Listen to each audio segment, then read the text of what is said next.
प्रधान साहिबा, उप प्रधान साहिब, सरपंच साहब, पंचायत समिति सदस्य, काका साहब, अलग अलग पंचायत के आए हुए सरपंच साहबान, उपस्थित भाइयों बहनों, प्यारे बच्चों, सबसे पहले तो मैं आप सब का हृदय से आभार व्यक्त करता हूँ कि आप सब इतनी बड़ी तादाद में इकट्ठे हुए, उसके लिए मैं आपका बहुत बहुत आभार व्यक्त करता हूँ।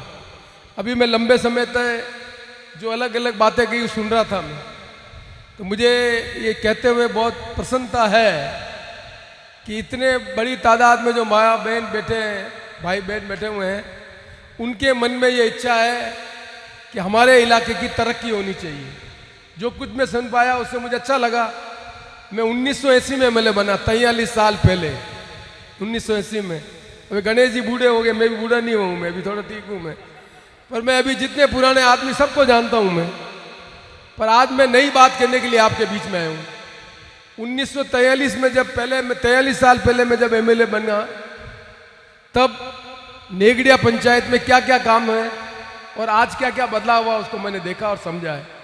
और मुझे अच्छा लगा कि आपके जितने भी पूरा कार्यकर्ता हैं, नए पुराने, सब ने समय समय पर अपने इलाके की तकलीफ की बात कही। पानी की तकलीफ थी, शिक्षा की तकलीफ थी, बिजली की तकलीफ थी, सड़क की तकलीफ थी, अस्पताल की तकलीफ थी। जो तकलीफें थी उसको मैंने नज़दीक से देखा और कोशिश की कि अपने इलाके में राज्य सरकार जो कुछ भी व्यवस्था करती है उस व्यवस्था से ज़्यादा अपने इलाके के लोगों को फ़ायदा दिलाने का काम करें। जब मैं पहली बार एमएलए बना तब पंचायत समिति खमनौर में थी। आज यहाँ अपन बैठ के कल्पना करते हैं, छोटे मोटे काम पंचायत के होते तो यहाँ के आदमी को खमनौर जाना पड़ता था। नेता जावे तो ठीक, जनता तो लोग जाते ही नहीं थे। वार्ड पंच सरपंच होशियार होता था तो पंचायत समिति में जाकर बैठकर जो सरकार की योजना उसका लाभ लेता था। गांव का आदमी पढ़ा लिखा नहीं था तो उसे मालूम नहीं था कि सरकार की योजना क्या है। जब तक किसी कार्यालय का स्थान लोगों की दूरी कम नहीं करता है तब तक तेज गति से उसका लाभ उस इलाके के लोगों को नहीं मिल सकता है। इसलिए बहुत लंबे समय बाद सरकार की कोशिश करके सबसे मोटा काम मुझे कोई पूछे मैं कर पाया वो ये 43 साल पर ही लगे हो, लेकिन एक नई पंचायत समिति बनाई जिसका नाम है देलवाड़ा, जहाँ पर पंचायत समिति पे बैठकर यहाँ के लोगों की तकलीफ, यहाँ की जो सरकार की योजना है उसको ठीक ढंग से लोग समझ सके, देख सके और उसका लाभ ले सके। इसलिए पंचायत समिति मैंने खोली। अब आज लोग समझते नहीं है कि पंचायत समिति खोलने से क्या फायदा होता है। पंचायत समिति खोलने से जो फायदा होता है उस फायदे को मैं आपको समझाता हूँ। भाई बेटा, पंचायत समिति को खोलने से क्या फायदा होता है मैं आपको समझाना चाहता हूँ, समझे इस बात को। आज एक पंचायत में ये सर्वे होता है कि इस गांव में कितने आदमी गरीब हैं जिनको राज्य सरकार मुफ्त में राशन देगी।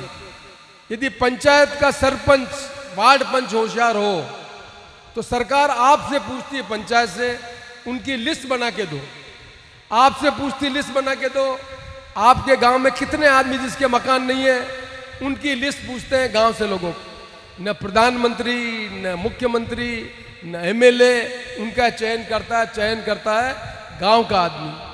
अब गांव का आदमी पढ़ा लिखा और होशियार हो तो ये चयन करने का काम होता है ग्राम सभा में।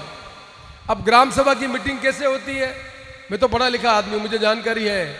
वार्ड पंच खुद पंचायत की मीटिंग में नहीं जाता है, वार्ड पंच से साइन करवा लेते हैं कि पंचायत का कोरम पूरा हो गया और पंचायत का जो ग्राम का जो अपना क्या कहते हैं उसको, ग्राम विकास अधिकारी, पहले ग्राम सेवक कहते हैं, ग्राम सेवक रजिस्टर में लिख लेता कि ये काम हो गया, फलाना हो गया, अंगूठा लगा दो, साइन लगा लो और पंचायत का काम पूरा हो जाता। अब सरकार ने, अभी अशोक गहलोत जी की सरकार ने ये फैसला किया कि हम गारंटी देते हैं, हम विश्वास दिलाते हैं कि जिस आदमी का नाम एनएफसी में, जिस आदमी का नाम नेशनल फूड सिक्योरिटी में है उस आदमी को सस्ता गेहूं मिलेगा। अब इसमें नाम जब आता है तब कैंप लगता है, जब पता लगता है कि वो गरीब आदमी जिसका नाम होना चाहिए उसका नाम उसमें नहीं है और जिसका नाम नहीं होना चाहिए उसका नाम उसके अंदर है। वो कैंप में आ रहा है और दरखास्त लेके जा रहा है और दरखास्त लेने के बाद उसे मालूम पड़ता है उस गरीब आदमी को सस्ता गेहूं नहीं मिलेगा। और जो आदमी होशियार है उस आदमी को एक गारंटी दी है कि आपको हर महीने इतना गेहूं देंगे, इतनी शक्कर देंगे, इतना ये देंगे। ये जानकारी उसके पास है, और जिस आदमी का नाम नहीं वो दुखी होके जाता है।